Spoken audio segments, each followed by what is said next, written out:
Hi everyone, welcome back. Thanks for joining us today. We've got a brand new story to share with you. So let's begin. My name is Vincent. I've always believed that love is built on trust. Without trust, love is just a pretty lie. That's what happened to me. I was engaged to a woman named Casey.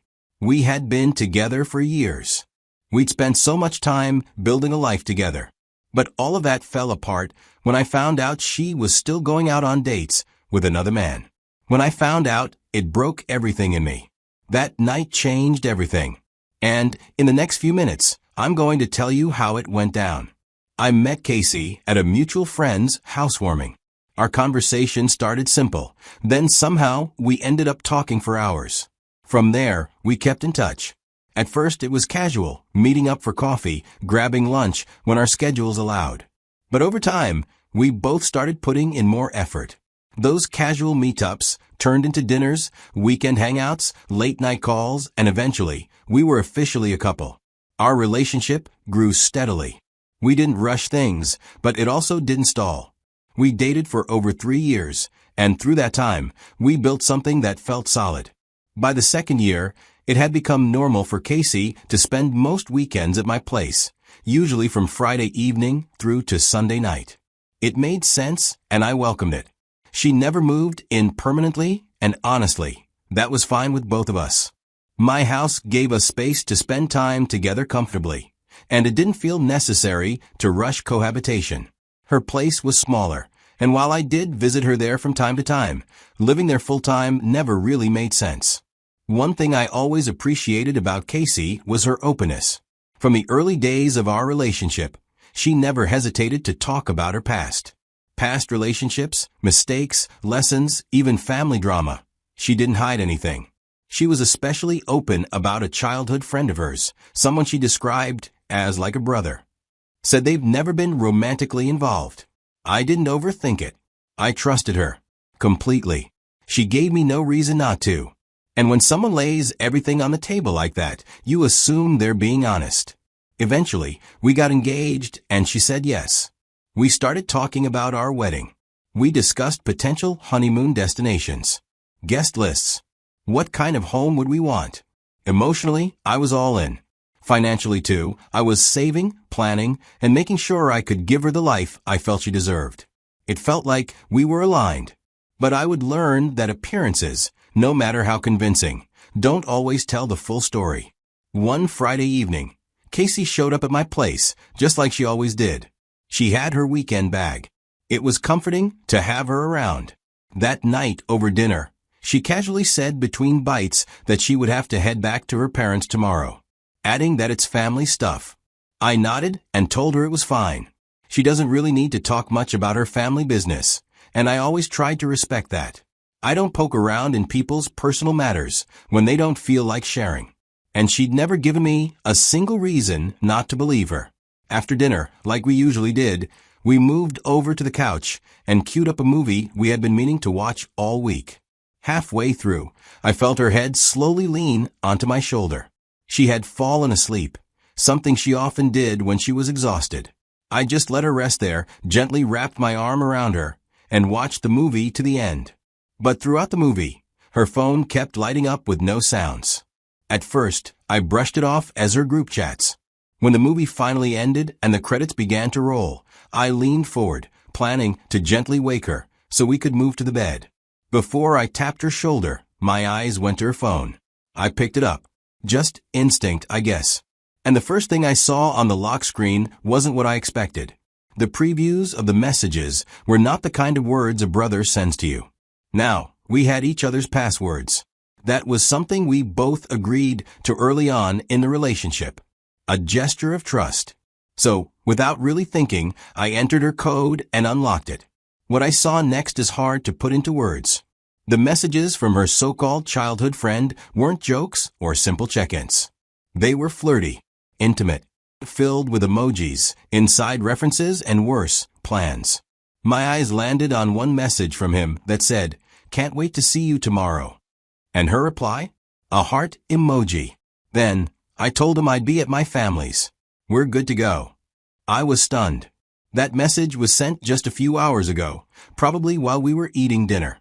I didn't wake her to confront her right then. I just sat there, staring at her as she slept peacefully. My thoughts were spinning, and my entire body felt like it had just shut down from the inside. I couldn't stop asking myself one question. Was I not enough? Why would she lie to me like that just to sneak away for a weekend with another man? I sat there in silence, watching the woman I thought I knew, wondering when it all started falling apart and how I never saw it coming. The next morning, she stirred beside me on the bed. For a second, everything looked normal. She leaned in and kissed me on the cheek. She stretched, got up, and started going about her routine.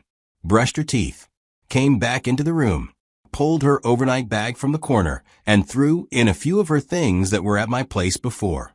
While she moved around the apartment, she kept saying how much she'd miss me, that she wished the weekend was longer, that next time she'd try to leave work earlier so we'd have more time. I listened, but didn't say much.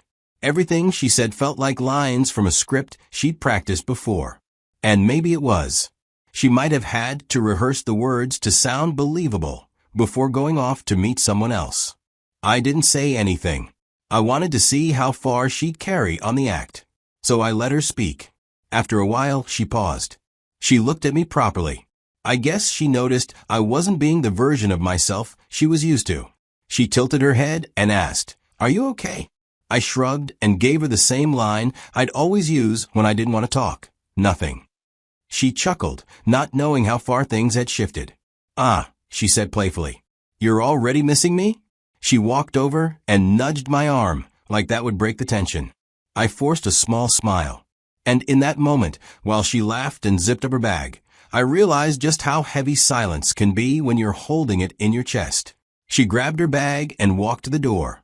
I followed, just like I always did whenever she was heading out. It was part of our unspoken routine. I'd walk her to the door, open it for her, and she'd usually turn back, flash a quick smile or kiss, and be on her way. It had always been simple. But this time, as I held the door open and she stepped just past the threshold, I didn't say goodbye like usual. I didn't say, "Drive safe," or "Text me when you get there." No. Instead, I looked her straight in the eye and I said, "Good luck on your date." I saw her whole expression change in real time. It was like her face couldn't figure out what emotion to land on. She was trying to piece together what she had just heard. She stammered, "Wait, what are you talking about?" Her voice cracked slightly. But I didn't give her that chance.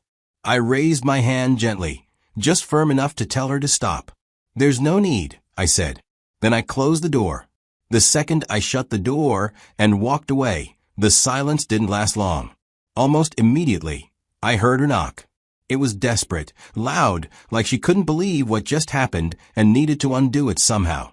Then the knocking turned into sobs. She was begging through the door, voice cracking, pleading with me to just listen.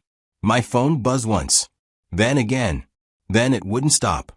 I didn't even need to check to know it was her, but I did anyway. And sure enough, the messages were rolling in, one after the other. "Please open the door. Let me explain. It didn't mean anything. I'm not going anymore.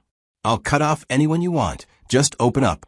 I just sat there, staring at my screen. The words kept coming, but none of them made sense to me. She was trying to say it didn't mean anything, but if it truly meant nothing, why did she lie about it? Why did she sneak around and hide it under the cover of family stuff? Why did she need to go see another man at all, let alone plan a weekend away with him? I was emotionally stuck. I kept asking myself, was the entire relationship built on a lie? Did she love me the way I loved her? Or was I just a placeholder while she figured things out with someone else? Had he always been lurking in the background? Was she ever really over him?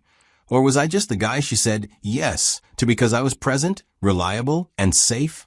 I didn't say a word or open the door. I didn't text back either. Eventually, and I mean hours later, after crying, knocking, begging, and texting everything she thought might make me unlock that door, she left. But it didn't end there. Not even close. Weeks had passed, but Casey didn't give up. Every morning for the first few days, I'd wake up to messages stacked on my phone. She wasn't even hiding her desperation anymore. The texts weren't long or poetic. They were raw. They came at all hours. "Please talk to me. I didn't mean to hurt you. Let me explain. Sometimes they were just, I miss you. And once, late at night, she wrote, I know I don't deserve a second chance, but I'll keep asking until you tell me to stop. I didn't block her. Most of the time, I didn't even open the messages. I'd just see the preview on my lock screen and put the phone back down. The temptation to reply was there, of course it was. I had loved her, but every time I came close to responding, I remembered the choices she made. Then one weekend, I heard a knock on my door. I didn't move at first. I stayed sitting on the couch, waiting to see if she'd leave. But she didn't. She just stood there. I knew it was her. Eventually, she knocked again, a little louder this time. And then I heard her voice through the door. Vincent, please. I'm not here to argue. I need to talk. I didn't respond. I waited again, hoping maybe she'd give up and walk away. But she didn't. She stayed there for over 15 minutes. Then I heard her voice crack as she said, You were right. I messed up. But please, at least let me explain. I finally opened the door and asked her to explain. She told me she'd been emotionally confused. She said it wasn't love. She missed that part of her life and didn't know how to deal with it. She admitted she lied to me, that she didn't think I'd ever find out, and that's why she felt safe enough to go behind my back. She kept saying it wasn't serious, that it didn't mean anything. But the fact that she had to lie to make it happen already told me it meant something. I didn't interrupt her. I let her speak. I let her say everything she needed to say. When she finally ran out of words and looked at me like she was waiting for a verdict, I asked her the only question that mattered to me. Would you have told me if I hadn't found out? She froze. Her mouth opened a little, then closed. She looked down at the floor, lips trembling, but she didn't say a word, not even a whisper.